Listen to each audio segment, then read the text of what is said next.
Здравейте отново. Днешния съботен ден сме се отдали на ново строителство. Зад нас е една сграда, която продаваме. Тя е пред завършване. Но по-важната идея днес е тази сграда. Днес сме в процес на монтиране. Здравейте, втори дубъл.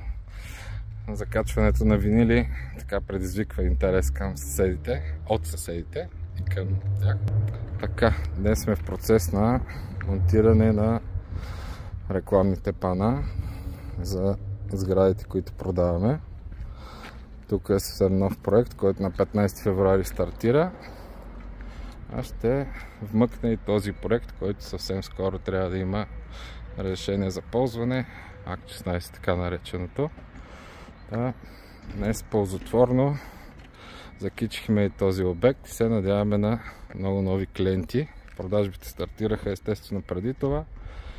Към днешна дата все още има много добър избор от имоти на етажи, квадратури, изложения и всички характеристики, които човек може да вземе така в началото на всеки проект. И другото добро е, че цените винаги на този етап от проекта, преди разрешение за строеж, всъщност тук имаме разрешение за строеж, но все още не е започнало реалното строителство. На този етап цените са доста по-приемливи, отколкото на напреднал етап, макар че имаме доста добри предложения за други сгради.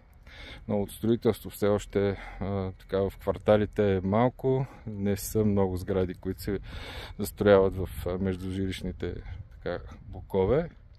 И почнах да се плета приказките, затова ви оставям да погледнете още един път нашата работа.